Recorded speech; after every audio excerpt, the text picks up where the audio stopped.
Hello guys, me KATSEYE, welcome to Kiwi Reacts. Today's something different Sunday, and I thought I'd continue with KATSEYE week, and let's do this video right here, Dream Academy. We are the former trainees now.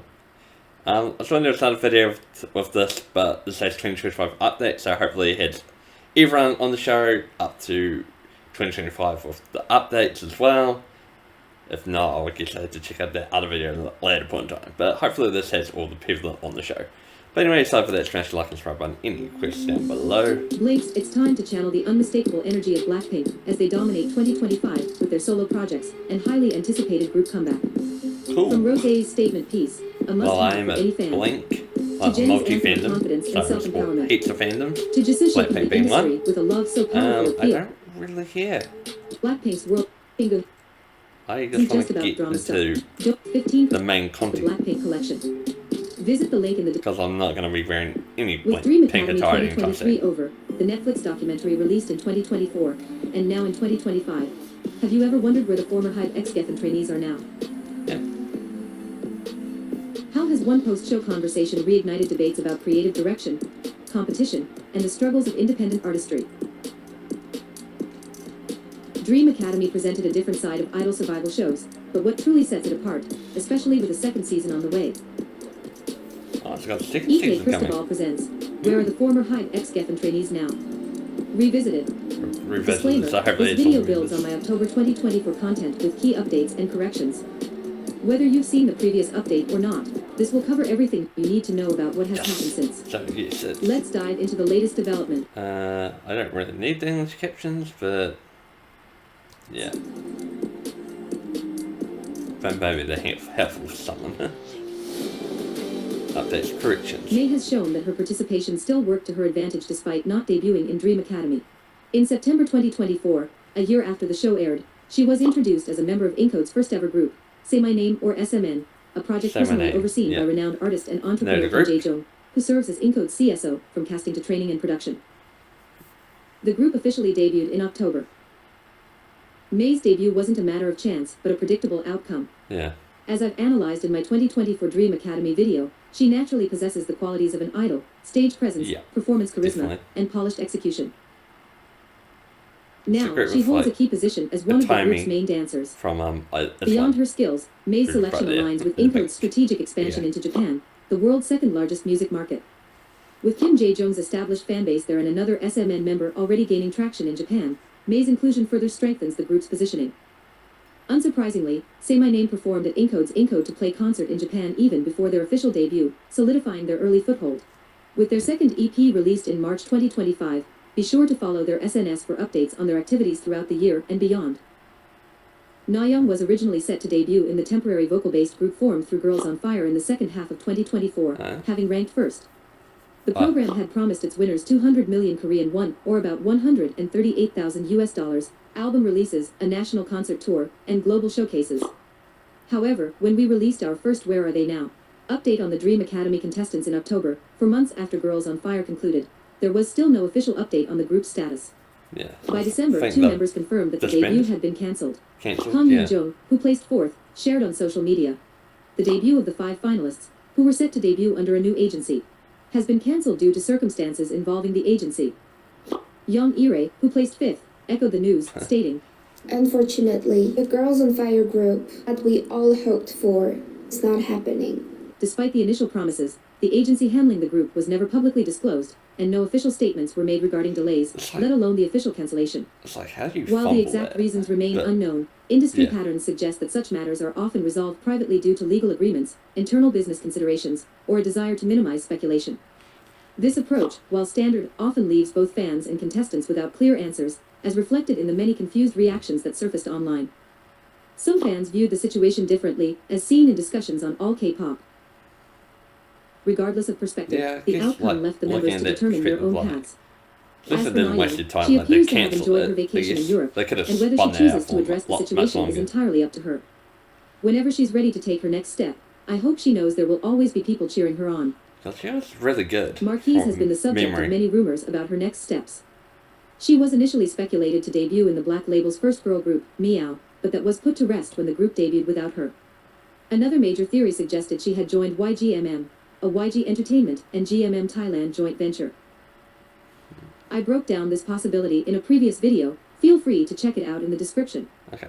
However, just a month after I released that video, and after months of inactivity on her SNS, which fueled the YGMM speculation, Marquise finally returned to social media, posting on Instagram with the caption "back for a while." Okay. On the same day, she also posted "hi" on TikTok. Hi. Now, do you think she was part of YGMM and has since left, or was it just a rumor and she was simply staying low-key? Let me know your Low-key? thoughts in the comments. Since then, she has become consistently active on both Instagram and TikTok.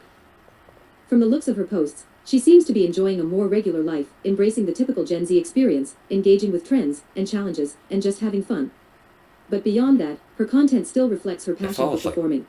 Some Regardless sort of what of happened CEO behind of the a music scenes, company. I'll be Marquise remains a standout scouting her. talent.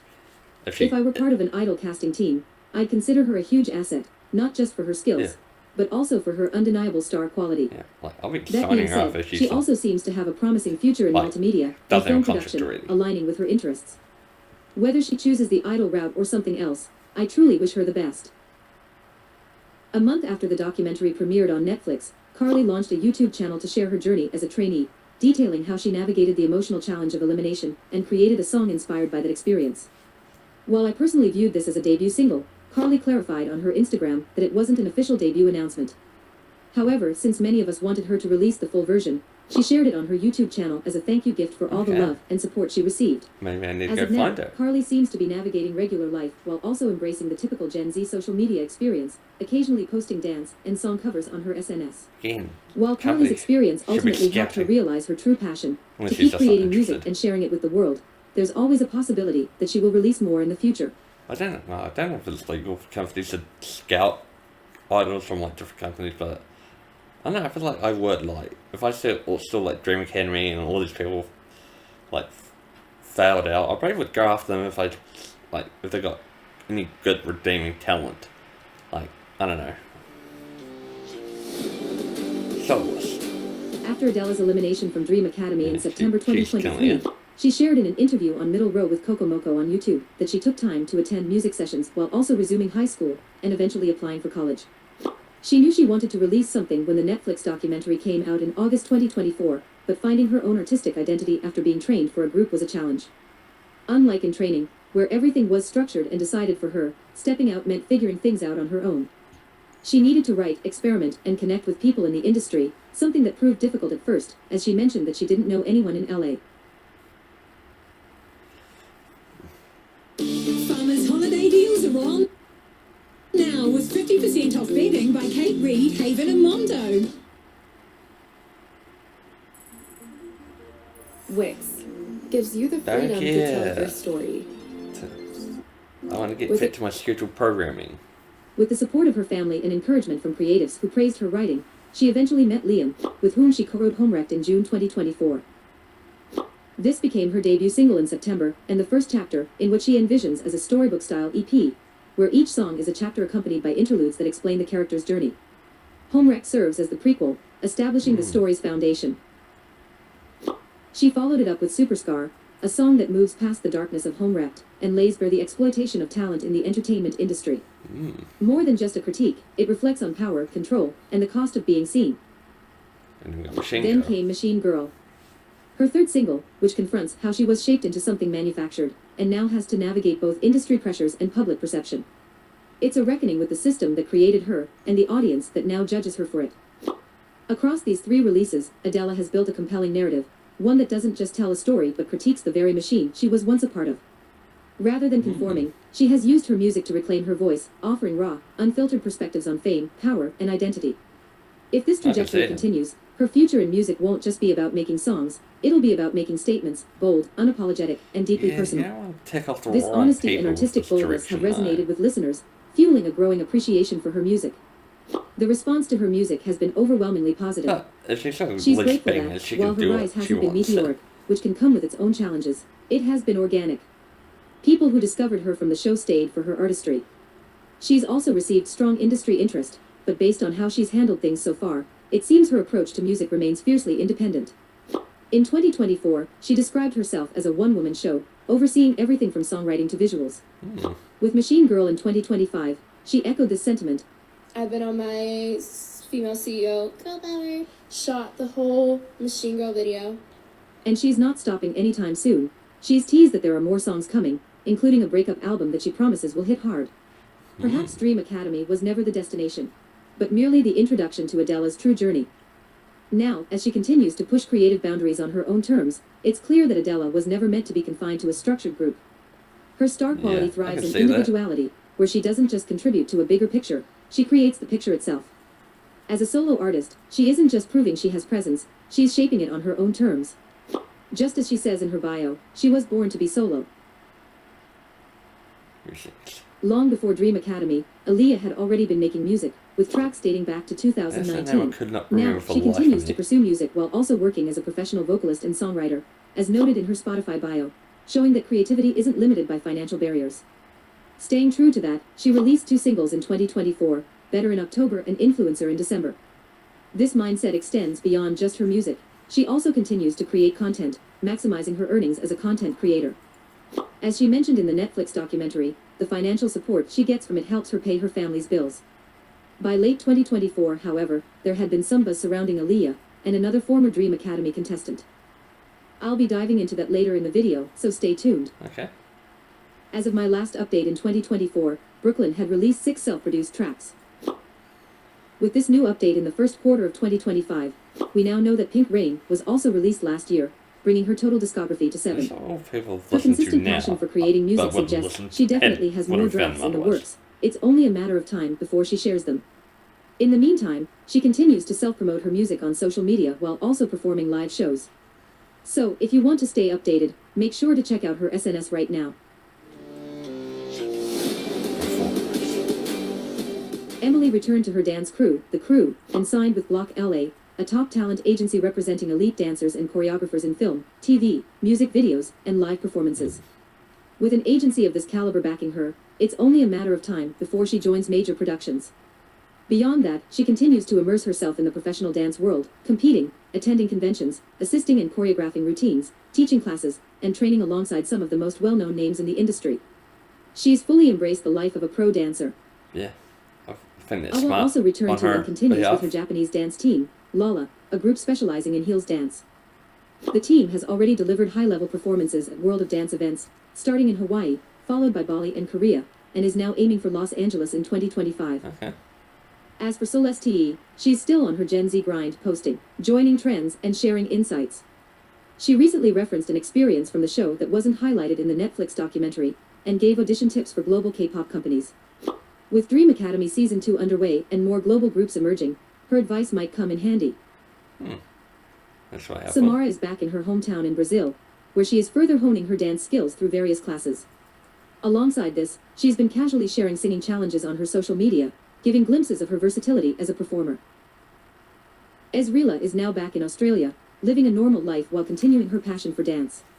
Even before Dream Academy, she was already part of a K-pop dance cover team there, so it's no surprise that she has returned to that scene, reconnecting with the community where her journey originally began. Meanwhile, others have stepped away from the entertainment scene for now, returning to their daily routines. The last time we checked in on Hinari, she attended KATSEYE's promotions in Japan, and shared a heartfelt post. I felt something inside me that had stopped a year ago was starting to move. Seeing the KATSEYE girls reignited her passion for the stage, and she continues to show her support for them, even sharing an unreleased video log from their trainee days at Dream Academy. Since our last update, Lexi has mostly been chilling with her dog, but she's become a bit more active on social media, especially on TikTok. For now, she's just enjoying a laid-back routine, sharing glimpses of her daily life with a touch of her fancy charm. Didn't. Now that I wouldn't say fumbled the bag. I feel like she's fumbled the bag is the wrong words. She disagreed with the direction of the show and how she was lied to. She set up for her beliefs. Is probably the better way of putting it. It definitely is a better way of putting it, actually. She didn't fumble the bag. She just didn't like how the show was progressing and the fact she was lied to. So she was probably fair enough in her beliefs that this is wrong. You lied to me. I'm not going to have any more part of this. But yeah, if she stuck it out, I reckon she would have been in the group, without a doubt. We've covered their post-show journeys. Let's dive into a key conversation that reignited about. Public perception plays a crucial role in an artist's career, especially for independent musicians navigating their post-survival show journeys.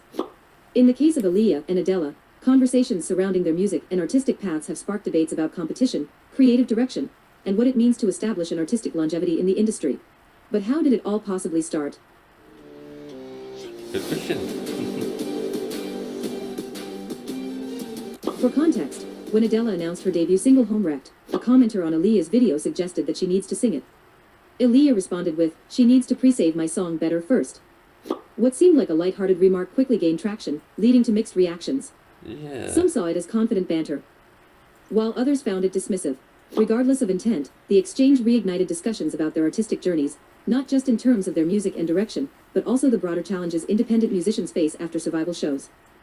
While Dream Academy never explicitly framed them as direct competitors, the show's structure naturally positioned trainees against each other. In the documentary, Aaliyah mentioned that she felt some trainees blamed her for taking Adele's spot after her early elimination. While we can't know the full extent of what happened behind the scenes, this adds another layer to how audiences interpreted their dynamic. With these factors in play, comparisons between them were inevitable. However, does that mean they were actual rivals? Here's my perspective. The post-show discussions surrounding Aaliyah and Adele stem from audience perception, the nature of survival shows, and key moments that sparked conversation. In a competition where trainees vie for limited debut spots, fans naturally form attachments to certain contestants, and those sentiments often carry over even after the show ends. When artists from these shows enter the industry on different paths, lingering perceptions can shape how their work is received. However, comparisons in the industry are inevitable. What matters is how artists position themselves beyond the discourse. Independent debuts. Comparisons between their singles highlight a broader industry conversation about budget, production, and creative direction. Some felt Adele's music had stronger production value and a more polished lyrical execution. Meanwhile, among all the comments, one perspective that stood out in defense of Aaliyah was that influencers' stripped-down production aligns with its concept, portraying the struggles of someone who wants to be an influencer but lacks the financial means to sustain the lifestyle. Although fans compared the production quality of their debut singles, the real difference lies in industry positioning rather than direct competition. While access to financial resources significantly affects an artist's ability to refine their sound, visuals, and promotional reach, a smaller budget does not inherently diminish artistic potential. What matters is how effectively an artist utilizes their available resources, and whether their artistic choices resonate with their audience. John's making dinner. Who's he? And about Dinner. to discover lunch. Lunch? Yes, John. I Make wanna get extra back to my tonight scheduled and a can programming. of tuna tomorrow. Dinner and Lunch. Lunch. prep once, healthy dinner and lunch. That's lunch. Did you tell your boss today? What did he say?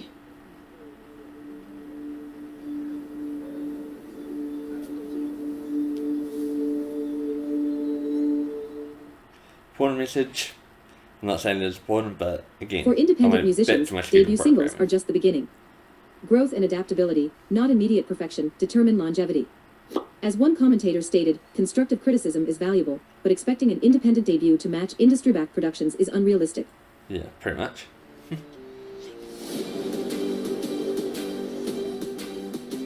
The entertainment industry thrives on visibility, and artists who emerge from survival shows must navigate the balance between audience perception and personal artistic direction. Adele's approach aligns with a well-documented industry tactic, using public discourse as fuel for storytelling. Her ability to channel attention into her music releases suggests an awareness of how the industry operates. Aaliyah's journey, on the other hand, highlights the importance of self-discovery in independent artistry. Her next challenge is refining her artistic identity and translating it into a stronger presence, whether by experimenting with different genres or exploring approaches that best showcase her strengths. Unexpected ending. A collaboration between Aaliyah and Adele wouldn't erase comparisons, but it would shift the focus. Whether it's a song, a casual TikTok moment, or even a public acknowledgement, it would reframe their narrative from competition to two girls living their dreams. Yeah. If they ever worked together, it wouldn't invalidate past discussions, but it would challenge the idea that they're defined by rivalry. Instead of who did it better, the conversation could become about how their different strengths complement each other, proving that the industry is big enough for both of them. I'm ready to find everything. Right now, Aaliyah and Adele's careers are under scrutiny, with comparisons shaping public discussions. But if history is any indication, survival show narratives eventually fade. Years from now, neither will be defined by a viral moment or past competition. So why is this conversation still worth having? Because even if the initial controversy has passed, their careers are ongoing. Their artistic choices, public perception, and industry positioning continue to evolve. The discourse surrounding them isn't just about the past. It reflects broader lessons in the entertainment industry, from navigating independent artistry to understanding how survival show experiences shape careers long after the competition ends. Beyond that, their journey holds value beyond music. Not everyone will compete in a survival show, but in many ways.